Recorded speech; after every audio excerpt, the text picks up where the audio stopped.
welcome back, and narito na tayo ngayon sa ating session 6, which is the application on fractions or yung mga word problems involving fractions. So since na-discuss ko na sa inyo yung PEMDAS and yung basic of fractions and then yung operation on fractions, so mas madali nyo nang maintindihan yung mga word problems involving fractions.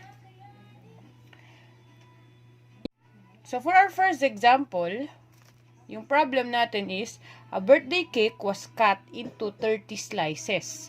If 24 of the slices were eaten, what fraction represents the eaten portion of the cake?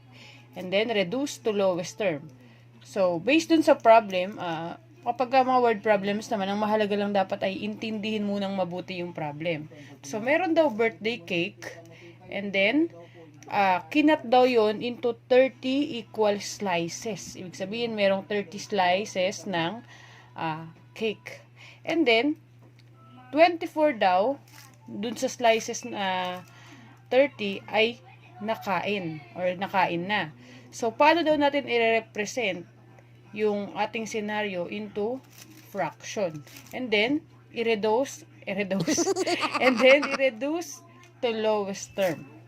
So, since ang fraction natin is, again, yung denominator natin is kung ilang slices or ilang part ba na hati yung ating cake. So, marirepresent natin to as 30 yung ating denominator. And out of 30 slices ay nakain ng 24. So, marirepresent natin yung fraction natin as 24 over 30. But sabi dito is reduced to lowest term. So, 24 and 30 ay nadi-divide by 6. So, 24 divided by 6, ganun din yung baba, divided by 6. So, ang final answer nyo, or yung naka-lowest term nyo is 24 divided by 6 is 4. And then 30 divided by 6 is 5. So, the answer is 4 over 5. Siyempre, magsimula tayo dun sa basic. So, next natin for number 2, at the local supermarket, Kimi bought 3 and 4/5 kilograms of red peppers and 5 and 5 over 6 kilograms of green pepper. The question is, what was the total weight of the purchase? So, si Kimi daw ay bumili ng red peppers which weighs 3 and 4/5 kilograms. And then, meron bumili rin siya ng green pepper na 5 and 5 over 6 kilograms. So, ang tanong lang naman dito, yung word kasi na ginamit dito is total. What was the total? So, kapag ka ang problem, ang hinahanap ay total, therefore, addition yun. Si addition kasi madalas ang ginagamit na word is total or sum. So, ngayon, i-add lang natin si 3 and 4/5 and si 5 and 5 over 6. So, 3 and 4/5 plus 5 and 5 over 6. So, since silang dalawa ay naka-mix number, pwede muna natin sila gawing parehong improper fraction. So, again, si 3 and 4/5, gawin natin improper fraction. 3 times 5 is 15 plus 4, meron tayong 19 over, copy lang lagi sa denominator, 5. Again, paano nakuha to? 3 times 5, 15 plus 4, 19. Over, copy, 5. Plus, yung isa naman, 5 times 6 is 30. Plus 5 is 35. Over 6. Copy lang. So, kayo, madali na natin silang i-add since pareho na silang naka-improper fraction. So, again, kapag nag-add tayo, yung ginagamit nating method is the butterfly method. So, 19 at si 6, tapos si 35 and si 5. But, unahin muna natin yung ating denominator. So, ang pagkuha ng denominator is 5 times 6. 5 times 6 is 30. Next natin, multiply natin si 19 and 6. So, pag multiply natin, 19 times 6 is 114. And then, 35 times 5 is 175. So, since addition yan, plus 175. So, i-simplify natin, 114 plus 175 is 289. So, we have 289 over yung ating denominator, which is 30. So, ang nakuha nating sagot ay improper fraction. So, therefore, ang final answer natin, gagawin nating mixed number. So, 289 divided by 3. Ilang 30 meron sa 289? Meron tayong 9. Dahil 30 times 9 ay 270. So, since 289 to, may sobra pa tayong 19. And then, copy the denominator, which is 30. So, the answer is 9 and 19 over 30 kilograms. Ito yung total na weight nung na-purchase ni Kimi. Again, si 289 over 30, dinidivide lang yan. Merong 9 na 30 sa 289. And then, 30 times 9 ay 270. Since 289 to, may sobrang 19. Over 30, copy lang naman. So, naturo ko rin naman sa mga unang sessions yan. So, for example number 3, ang problem natin is, a recent market research survey showed that 4/7 of the people interviewed preferred fresh milk over powdered milk or powdered milk. What fraction of people preferred powdered milk?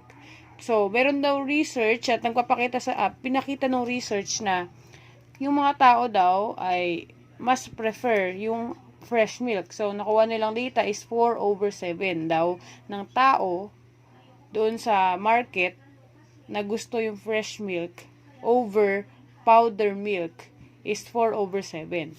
So, the question is, what fraction of people preferred powdered milk? Si 4/7 kasi, ito yung mga tao na preferred nila yung fresh milk. Ayan yung mga taong preferred yung fresh milk. But ang question natin dito, ano daw yung fraction ng mga tao naman na preferred yung powdered milk? So, ang nawawala ay yung mga or yung fraction ng tao na preferred yung powdered milk. So, ang data lang na meron tayo is 4/7. Of course, ang solution natin dito, kapag gaganto yung problem, solution is, since 4/7 ng tao ay preferred yung fresh milk, out of 100%, therefore, ima-minus natin yan sa 1. So, 1 minus 4/7. Bakit si 1? 1 ay nire-represent yung pangkalahatang tao or 100% ng tao doon sa market na pinag-surveyan. So, since 4/7 ng tao ay gusto yung fresh milk, therefore, ima-minus natin sa 1 para malaman natin kung ano yung fraction ng mga taong preferred yung powdered milk. So, 1 minus 4/7. Again, paano tayo nagma-minus ng whole number and then fraction? Again, para mas mapadali tayo, si 1 kasi, meron yung invisible na, lahat ng number or whole number, merong invisible na denominator na 1. So, si 1, isulat ko ulit siya dito. 1, may denominator siya na 1. Minus 4/7. So, ngayon, magkamukha na sila.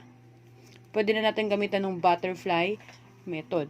So, 1 times 7, ito naman si 4 and 1.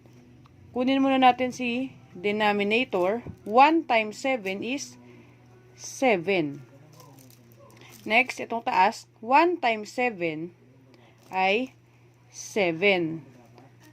Since minus, 4 times 1 is 4. So, ngayon, kunin natin yung final answer. 7 minus 4 is 3. Over, copy lang lagi si denominator, 7. So, the answer is 3/7. So, 3/7 is the fraction of people preferred powdered milk. Again, kapag kaganyan yung question, mina-minus lang natin sa 1. Okay, so for our number 4, the problem is an estimate for the measure of an adult's wrist is 1/4 of the waist size.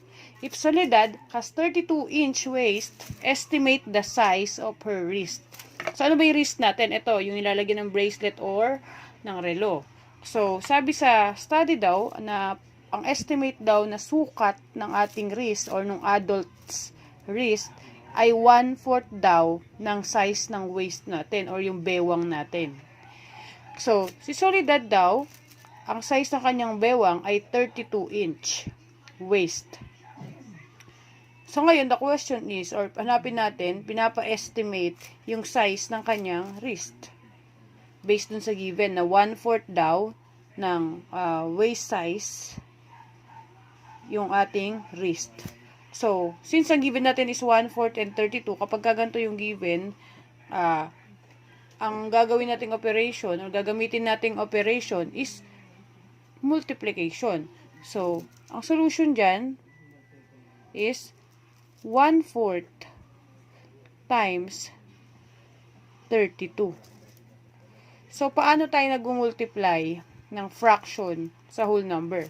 So, para may multiply yan, ang minumultiply lang natin sa 32 is si numerator. So, 1 times 32 is 32, of course. Copy lang natin si denominator. And then, let's find the lowest term. 32 is divisible by 4. So, 32 divided by 4 is 8. So, the answer is 8. So, ang size ng wrist ni Soledad ay 8 inch. Based dun sa ginawa nating estimation. Again, kapag kaganyan yung problem, minumultiply lang natin. 1/4 times 32 is 32 over 4. And 32 divided by 4 is equal to 8 inch. Or 8 inches.